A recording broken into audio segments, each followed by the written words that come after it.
picture this. It's 3 p.m. You're sitting in that dreaded meeting. Your eyes are getting heavy, but one more coffee is going to make you feel jittery. And 100% guaranteed there's going to be a crash later on. Enter Mud Water, which is a coffee alternative. In fact, it's kind of like coffee's chill cousin. It's packed with chai, cacao, lion's mane, chaga, reishi, cordyceps, turmeric, and cinnamon. All the good stuff to give you energy without the shakes. You get sustained energy and focus minus the crash. No sugar, no sweeteners, just pure earthy goodness. I feel like I'm throwing every positive buzzword I can possibly think of. That's what Mud Water is. Plus, I haven't even told you this part, it won't keep you up all night. My favorite part about Mud Water is how easy it is to make. Just drop the powder into your favorite mud, pour some water on it, and give it a mix. Boom, that's it. So head to mudwater.com, grab what's called a starter kit. Use the promo code Chael for up to 43% off, plus free shipping and a rechargeable frother. That is 43% off with code Chael only at mudwater.com. And if they ask, tell them we sent you. Stay sharp, stay calm, and power through your day with Mud Water. You know, I'm not ready to let it go. I've tried to move on. I really have tried to move on. And Sean and Merab, something about it, there's something here that's off. And I've been trying to put my finger on it. I'm fine with the match, by the way. I like the bill. I believed in the whole thing. I mean, go back to Miami, $299. Sean defends, which in our industry is a big deal, and it's also hard to do. But he also does it with a shockingly large gate. He does it with Dustin Poirier in his undercard. I mean, you want to talk about how far a guy's career goes and how quickly? A guy that was on Contenders Series with Dana White and got picked up largely because he had an interaction with Snoop Dogg, by the way, okay, is now got a $14+ million gate and is a main event over Dustin Poirier. I'm just saying. I'm just saying for you, like, there's a lot on this, and that was a very special night. And insert Merab. And Merab had done his part. Merab had already stolen the coat. Right? Remember the jacket? The jacket was one of the best parts of the story. They left that whole thing out going into Sphere. I know that I'm not the only one that enjoyed that, but I'm just sharing for you. I'm good with it all. I've no resentment. But there was a position that O'Malley got put in that no other star has been in. In fact, the opposite. I could tell you the opposite. I could tell you counters to this. And a star is generally put in a position of, let's say, Israel Adesanya, who is the example and the textbook of how to do it correctly. And Israel Adesanya had a deal with his audience and with his promoters. I will decide who my next opponent is. And I will let you, in exchange for me deciding, I will let you know tonight what would generally cost you $10 million in billboards and print and plane tickets for PR and radio interviews all over the country.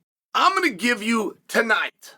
But whatever name I give you is what we're going to go with. And this is the way that Izzy did his career. So they kept it open, and they knew who was who and who the rankings were, and they knew who to give media interviews to, and they kind of knew what kind of stuff got under Israel's skin a little bit, but this is just the way that they played it. And then they'd have that guy there, and maybe that guy and another guy, just in case, because Izzy's crazy, and who knows what direction he'll go. But either way, Izzy is the one, before they faded to black and rolled the credit every single night, he let us know who was next.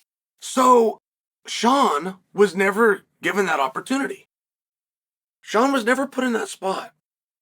Did everything he could do to fight a named fighter. So they bring him from number 10 against Peter Yan, which really felt like to shut him up. That's what it felt like at the time. And ends up passing that test. So, okay, we try to do one to you. What do you want to do back to us? Like that is a lot of it, how it works. Do you know the laws of reciprocation? Like, these are not policies. These are not ideas. There are laws.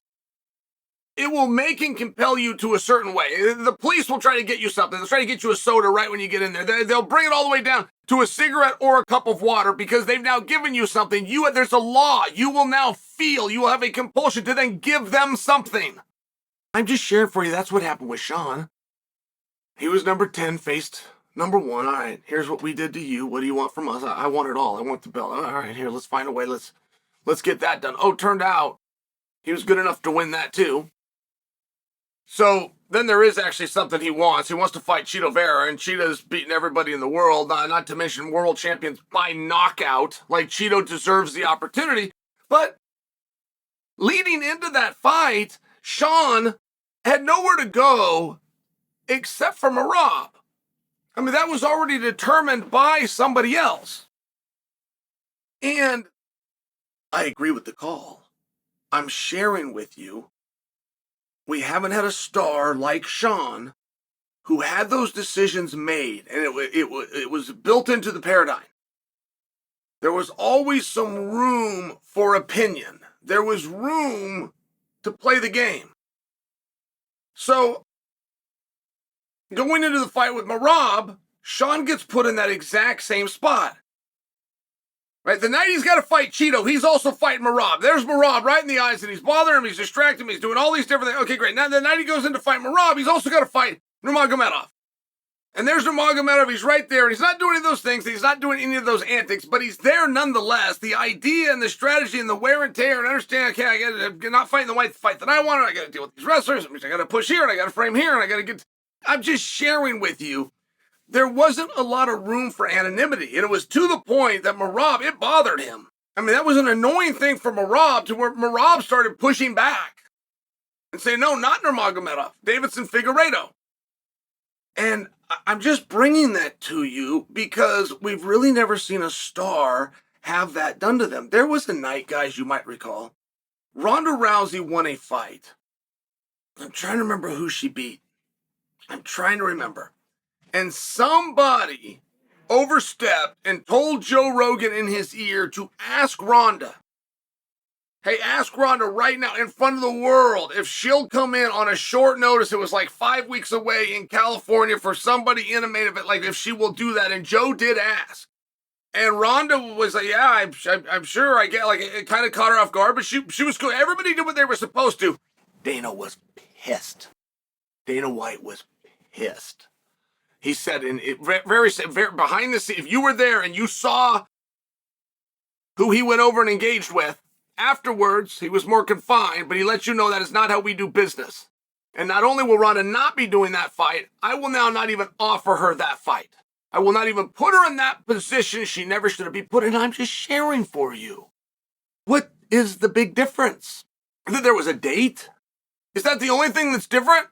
Sean had no choice. It was going to be Merab. Coming out of this fight, he had no choice. It was going to be Nurmagomedov. But don't we have an interesting situation where Merab is saying no?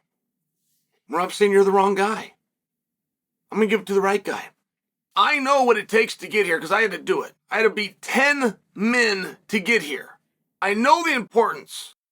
And I know how much somebody else could have helped me by demanding and say, he's the guy. We all know he's the guy. Bring him on.